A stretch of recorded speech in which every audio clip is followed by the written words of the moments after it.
Hello दोस्तों, स्वागत है फिर से आप सभी का आपके अपने चैनल एडुटेनमेंट पर। आई होप आप सभी लोग स्वस्थ होंगे। तो दोस्तों, जेएससी की आप लोगों की नई वैकेंसीज आई हैं, जूनियर सेक्रेटरीट असिस्टेंट की वैकेंसीज आई हैं और इसकी एजुकेशन क्वालिफिकेशन बहुत मिनिमम सी है। ऐसा कुछ आप लोगों से बीटेक वगैरह मास्टर डिग्री आप लोगों से नहीं मांगी गई है। तो सारी चीज़ें हम लोग डिटेल में डिस्कस करेंगे। सबसे पहले बात करेंगे सिलेक्शन मेथडोलॉजी में, इसमें क्या चीज़ें आप लोगों की चलेंगी। तो जूनियर सेक्रेटरीट असिस्टेंट, ये सारा आप लोगों का डिपार्टमेंट दिया गया है। तो इसमें आप लोगों के दो पेपर कराए जाएंगे, paper first and paper second, जिसमें कि पेपर वन आप लोगों का क्वालिफाइंग इन नेचर होगा। पेपर वन आप लोगों को क्वालिफाइंग इन नेचर होगा। जो पेपर सेकंड है वो आप लोगों का तभी चेक किया जाएगा जब आप minimum threshold marks paper one के क्वालिफाई कर लेंगे। ठीक है, इतनी बातें क्लियर।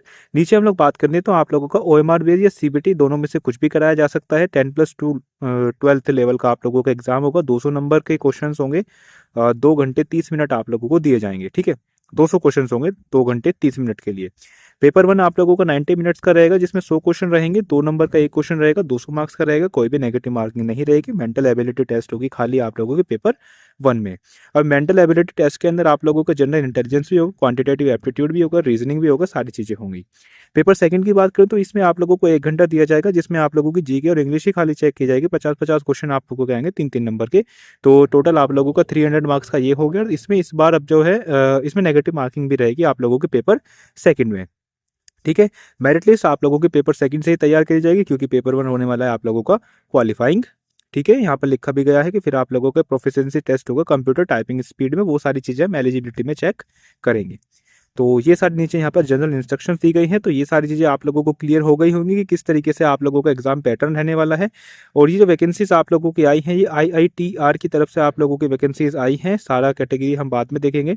तो यहाँ से आप लोग इस नोटिफिकेशन को खुद से एक बार खुद से पढ़िएगा डिटेल में। ठीक है, और इसमें जो फीस आप लोगों की रखी गई है 500 रुपीज़ रखी गई है। और जितने भी SC ST PWD वुमेन और CSIR के जो एम्प्लॉयज़ है वो सब पेमेंट की फीस से फ्री रहेंगे। ठीक है, तो ये इनकी ऑफिशियल वेबसाइट है, यहीं से आप लोगों को अप्लाई करना है और यहीं पर आप लोगों को नोटिफिकेशन देखने को मिलेगा। अब आते हैं हम सबसे ऊपर, जहाँ पर ये वैकेंसीज का पूरा चार्ट है। तो ये वैकेंसीज आप लोगों की IITR यानी कि Indian institute of toxicology research है ना, यहाँ पर आप लोगों की जॉब लगेगी। CSIR अपने आप में एक रेपुटेटेड ऑर्गेनाइजेशन है। 17 फरवरी से आप लोगों के एप्लीकेशन स्टार्ट होंगे, जो कि 19 मार्च तक चलेंगे। और नीचे हम लोग आते हैं वैकेंसीज वगैरह देख लेते हैं। देखो, पोस्ट कोड ए के अंदर आप लोगों को जूनियर सेक्रेटरीट असिस्टेंट रहेगा। जनरल कैडर के अंदर 6 वैकेंसीज है। इसमें आप लोगों का 10+2 होना चाहिए। टाइपिंग स्पीड आप लोगों की 35 वर्ड्स पर मिनट होनी चाहिए इंग्लिश में, और बीच में और लिखा है तो 30 वर्ड्स पर मिनट आप लोगों की हिंदी के अंदर होनी चाहिए। अपर एज लिमिट आप लोगों की 28 रहेगी। पे लेवल 2 का आप लोगों के सैल रहने वाला है, जिसमें अप्रोक्स आप लोगों को 35,600 रुपये मिलेगा। ठीक है, लगभग।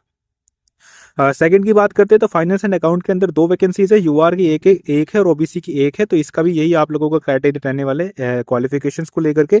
और तीसरा आप लोगों का स्टोर एंड परचेज के अंदर है, इसमें भी आप लोगों की 2 वैकेंसी है और इसमें भी यही आप लोगों का सेम क्राइटेरिया रहने वाला है। तो टोटल आप लोगों की 10 वैकेंसीज हैं और एप्लीकेशन फीस है आप लोगों की 500। ठीक है, एप्लीकेशन फीस है, ज़्यादा है, लेकिन इन चीज़ को देख के बच्चे फॉर्म फिलअप कम करते हैं, है ना। मैंने आप लोगों को फॉर्म दिखाया था, उसकी तो हद से ज़्यादा थी। उसमें तो 2,000 रुपये एप्लीकेशन फीस थी पर पोस्ट के लिए, और 3 उसके अंदर पोस्ट तो 6,000 रुपये। वो तो कुछ हद से ज़्यादा थी। ठीक है, लेकिन आप लोग चाहें तो इसको फिल कर सकते हैं फॉर्म को। कंपटीशन इसमें कम रहेगा, क्योंकि ऐसे एग्जाम को कोई कंसिडर ऐसे करता नहीं है। मतलब बहुत कम बच्चे होते हैं जो इनको फॉर्म को फिलअप करते हैं और पता ही नहीं रहता है ना। तो ये सारी चीज़ें में थोड़ी सी जागरूकता कम रहती है बच्चों के बीच में। तो आप लोग चाहें तो इसको फॉर्म को फिलअप कर सकते हैं। रिफंड वगैरह इसमें कुछ नहीं होगा, जैसे रेलवे वगैरह कर देता है।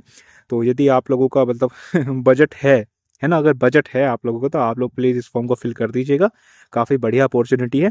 और इस नोटिस को एक बार दोबारा से देख लीजिएगा। लिंक मैंने आप लोगों को बता दिया कि कहाँ पर क्या लिंक है। ठीक है, तो फिलहाल के लिए इतना ही। धन्यवाद।